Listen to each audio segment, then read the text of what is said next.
Merci beaucoup. C'est toujours un plaisir de venir ici et toujours un plaisir de participer aux beaux événements organisés par Optique. C'est encore plus un plaisir quand on voit des gens qu'on apprécie tellement en table ronde avec un modérateur à l'énergie légendaire. Confiance dans les technologies. Pour lancer le sujet, je ne vais pas chercher bien loin et vous parler du rendez-vous que j'avais il y a quelques instants, le rendez-vous avant de venir ici, avec un jeune homme épatant qui, à 14 ans, s'occupe de sillonner la France et le monde pour parler des diabétiques et pour parler de toutes les possibilités que maintenant les diabétiques atteints de ce diabète de type 1, comme on dit, sans possibilité de médicaments, mais obligés d'avoir leur dose d'insuline ou de sucre en fonction de leur glycémie, peuvent maintenant exercer.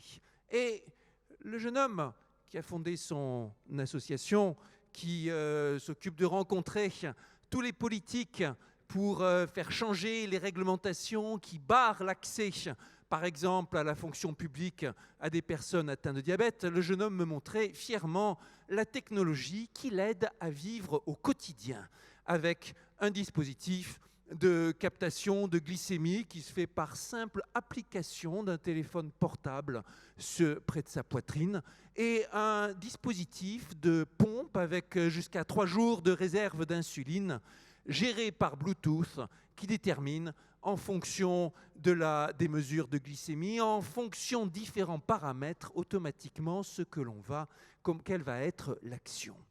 Et en même temps, je m'émerveillais de voir à quel point, avec la technologie, la vie de personnes atteintes de diabète avait pu changer. En même temps, ça me rappelait une autre conférence où on discutait d'avenir. Ça se passait sur la côte ouest en Californie. Al Gore était l'un des participants. C'était l'un de ces meetings où on s'occupait de réfléchir sur la bonne entente entre économie, technologie, développement durable, changement de paradigme. Et l'une des participantes nous expliquait comment elle avait été amenée à hacker, c'est le mot, un grand nombre de dispositifs utilisés dans le traitement du diabète afin de voir ce qu'ils avaient dans le cœur et comment les améliorer. Bien sûr, elle avait pour ce faire enfreint un certain nombre de lois. Il s'agissait d'apporter une meilleure condition de vie à son propre fils diabétique et elle en avait conclu qu'il y avait une amélioration sensible qui était possible. Dans le rapprochement de ces deux petites histoires, de ces deux rencontres, il y a beaucoup des thèmes qui sont au cœur des débats d'aujourd'hui. D'une part, le fait que la technologie, parfois, tout simplement répond à des besoins et change la vie, y compris au quotidien. Mais aussi le fait qu'il y a un rapport important de confiance à établir entre, d'une part, l'utilisateur et la technologie, d'autre part, l'utilisateur et les institutions qui commercialisent la technologie.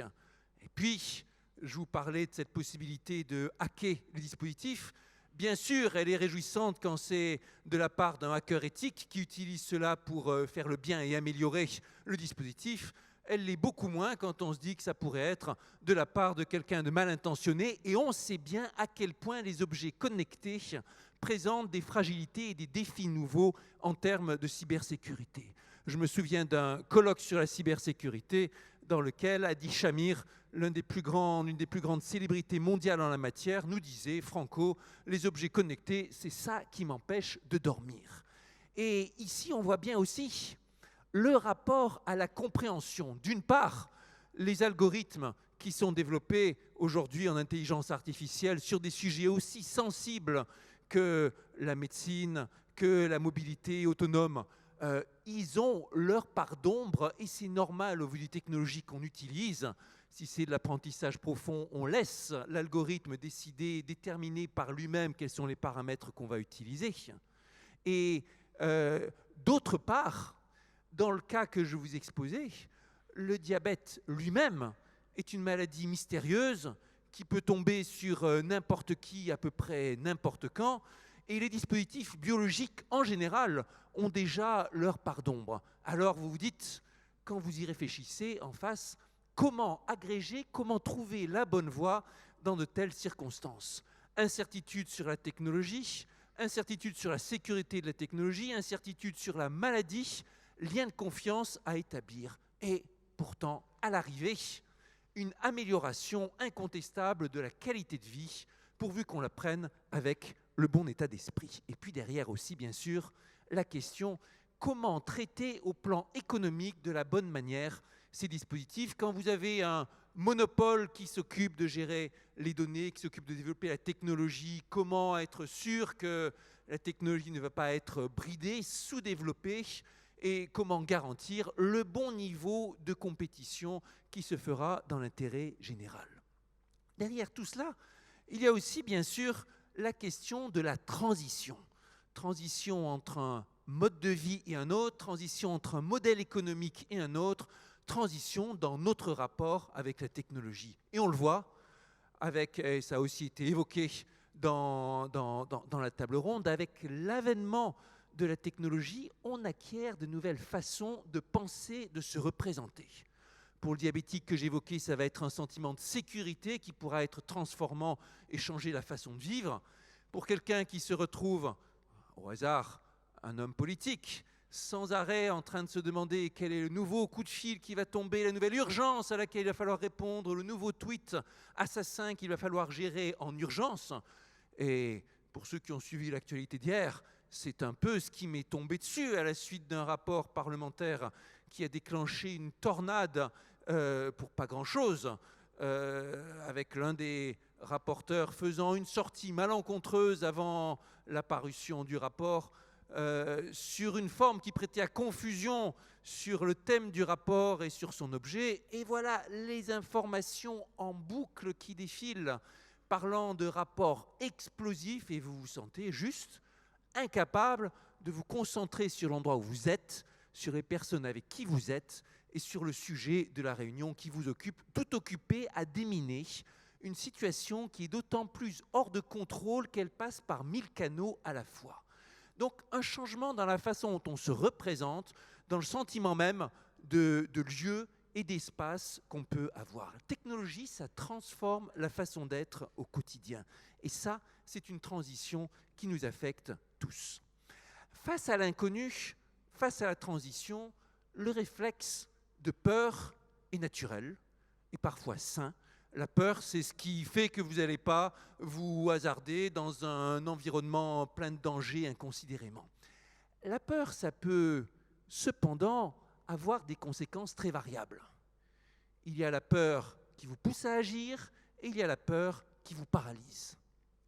La peur qui vous pousse à agir, on en connaît bien des exemples. Dans ce contexte de haute technologie, je rappellerai que le fameux règlement général de protection des données, dont nous sommes fiers à juste titre parce que c'est une base d'un nouveau droit par rapport à la protection des données, nous n'aurions jamais réussi probablement, quand je dis nous, c'est européens, à nous mettre d'accord sur ce règlement général s'il n'y avait pas eu la peur suscitée par l'affaire Snowden outre-Atlantique, qui est venue alors que les discussions étaient enlisées dans les institutions européennes, qui est venue nous rappeler que la surveillance de masse, que ce soit institutionnelle ou pas, c'est possible, que la nouvelle ère de données dans laquelle nous sommes rend possible une sorte de flicage généralisé et qu'il est urgent de se prémunir contre cela. On avait là un exemple de peur qui poussait à l'action.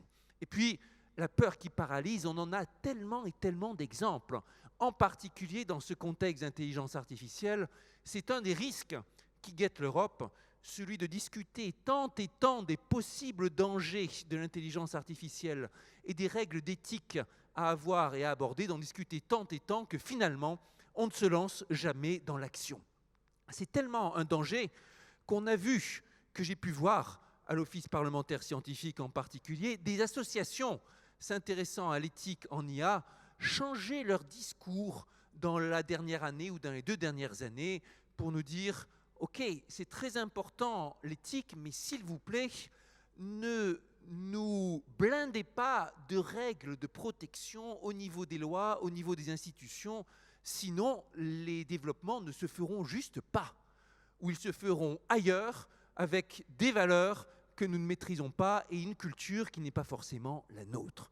Et ici, il convient de faire bien attention si on se laisse trop guider, trop ralentir par la peur de mal agir, on se retrouve finalement à ne rien faire. Dans le cas de l'intelligence artificielle, cette notion de changement et d'avancée dans l'inconnu, avec une dose d'incompréhension et de défiance, elle est presque consubstantielle, si je puis dire, à l'IA, parce que dans la définition de l'IA, il y a un élément subjectif fort. L'un des grands spécialistes dans l'histoire de l'IA, le professeur Minsky, a déclaré un jour, avec un aphorisme célèbre, « Dès que la technologie commence à fonctionner, fonctionne bien, on cesse de l'appeler intelligence artificielle. » Et c'est vrai, quand on dit intelligence artificielle, c'est une technologie dont on aurait cru qu'elle demande de l'intelligence. Et à partir du moment où on s'est convaincu que c'est tout naturel, eh bien, ça cesse de nous étonner. Par exemple, la recherche d'informations pertinentes sur Google ou sur Quant, eh bien, on s'y est habitué. On ne va plus y penser comme à quelque chose d'intelligent. Et pourtant, il y a 20 ans, on aurait dit une technologie qui permet de trouver automatiquement les informations les plus pertinentes. On aurait dit, mais quelle intelligence incroyable! La traduction automatique, on s'y est tellement habitué qu'on n'y pense même plus comme de l'IA. Et pourtant, ça a provoqué, ça a fait plancher pendant des décennies des experts en intelligence artificielle avant que des méthodes efficaces ne surviennent. Et donc, presque par définition, ce qu'on appelle IA, c'est ce qui marche plus ou moins, ce qui a une part d'inconnu, ce dont on ne sait pas encore assurer. Et donc, ça se place d'emblée sous l'angle de la subjectivité. Et c'est là qu'il y a des défis particulièrement forts.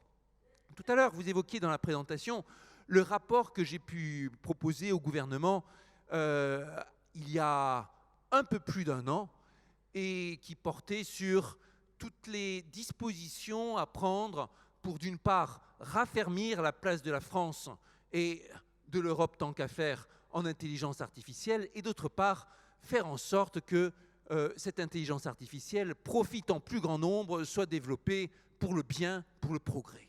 Quand je regarde 1 an après ce qui est advenu du rapport et de la stratégie intelligence artificielle qui, dans la foulée, a été appliquée par le gouvernement, avec aux manettes des personnes comme Cédric O qui s'est exprimé ce matin, ou le coordinateur interministériel Bertrand Payès, je vois que collectivement, on a été bon, efficace sur toutes les mesures institutionnelles. Mise en place des bonnes personnes à des positions clés, mise en place d'institutions de recherche, changement de réglementation pour permettre au public et au privé de travailler davantage en confiance, mise en place d'un comité éthique qui est en train de se faire, etc., etc. Et en revanche, tout ce qui dépend de processus humains, subjectifs, culturels, ça a été beaucoup plus lent, beaucoup moins rapide que je ne l'espérais au moment de la remise du rapport. Tout ce qui relève de la confiance ou de la défiance, des possibilités qu'on se donne, la confiance que les chefs d'entreprise français peuvent avoir dans les excellents chercheurs français en la matière, la confiance que peuvent avoir les institutions ou les entreprises pour lancer les expérimentations, la confiance des citoyens, des entrepreneurs. Et je vois encore et encore, je me vois encore et encore sollicité dans des débats pour ou contre l'intelligence artificielle que je croyais dépassés. Quand je leur dis, écoutez, le débat, c'est plus pour ou contre l'IA, mais c'est comment on l'a fait, quelles sont les recettes qui fonctionnent, comment on lance les expérimentations sur le changement. Et on me répond, mais on a encore besoin d'entendre parler de pour ou contre l'IA, de pouvoir conjurer les peurs, de pouvoir expliquer les promesses, etc., etc. Et donc, on voit que sur ces sujets de confiance, on a encore beaucoup, beaucoup de chemin à faire. Et il me revient, quand je parle de ces sujets, une autre citation célèbre d'Albert Einstein. Il est plus facile de casser un atome qu'un préjugé. C'est pas... oui, pensez-y, pensez-y. Ça s'invite dans l'actualité chaque jour de notre vie, chers amis. On fait des prouesses technologiques, mais pour ce qui est de changer ce qu'il y a dans les têtes, c'est tellement, tellement plus difficile. Et en matière d'intelligence artificielle, j'ai très vite compris dans la préparation du rapport je me suis lancé en me disant qu'il va falloir trouver les bonnes solutions techniques, les bonnes recettes. Et au bout des quelques auditions, visites, discussions, j'ai compris l'enjeu, ce n'est pas les recettes technologiques, elles existent. L'enjeu, c'est ce qu'on a dans les têtes, les mentalités, ce rapport à l'expérimentation et à ces nouvelles technologies. Et finalement, la question, ce n'est pas la technologie, qu'est-ce que c'est? La question, c'est nous. Qui sommes-nous? Que voulons-nous? Quelles sont nos valeurs? Et que pense notre société? Et tout à l'heure, j'entendais les exemples par rapport à d'autres pays, d'autres sociétés. Et à chaque fois, quand on se demande pourquoi est-ce que ça a fonctionné, on se retrouve sur des questions d'identité, sur des questions de culture profondément ancrées. Les deux exemples qui ont été cités, Estonie et Rwanda, très clairement, sont des exemples de pays qui ont voulu prendre un nouveau démarrage, après d'une part un passé de guerre civile qui était insupportable, ou dans le cas de l'Estonie, un passé bureaucratique de domination par la Russie soviétique qu'on voulait oublier. Et dans le cas de l'Estonie aussi, une culture dans laquelle on se fait confiance, une population relativement homogène dans sa culture, une population relativement réduite, pas habituée aux polémiques, une société dans laquelle la notion de confiance profondément ancrée est bien plus importante qu'ici. En France, en revanche, on a à affronter en un sens le passé de l'histoire. La notion de fichage et de fichier, pour des raisons historiques très claires, est beaucoup plus difficile en France et en Allemagne d'ailleurs que dans des pays qui n'ont pas connu la Seconde Guerre mondiale avec une telle intensité et un tel poids du rapport entre l'institution et les individus. Et tout ça, on pourrait dire, c'est juste des questions d'état d'esprit, on va changer ça, et la réponse est non. Les états d'esprit, les cultures, ça change beaucoup plus lentement, beaucoup plus difficilement que la technologie. Et ça se change en parlant et en mettant les gens en présence, en mettant les uns et les autres en confiance par l'usage et par le dialogue. Et on se retrouve finalement, sur toutes ces questions de confiance, à organiser le rapprochement. Du point de vue des pouvoirs publics, on en est à se demander à chaque instant comment favoriser sur le terrain la mise en place des expérimentations, le dialogue entre les disciplines, le partage, comment expliquer comment on fait les choses.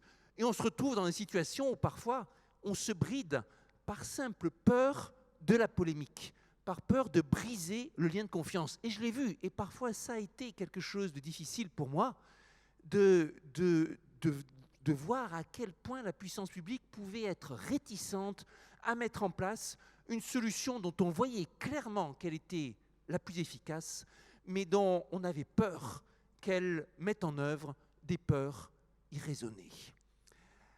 Dans mon rapport, j'ai insisté sur 3 mots-clés qui, selon moi, doivent dicter toute politique en matière d'intelligence artificielle. Et ces 3 mots-clés, on les a retrouvés dans ce débat, on les retrouvera encore et encore.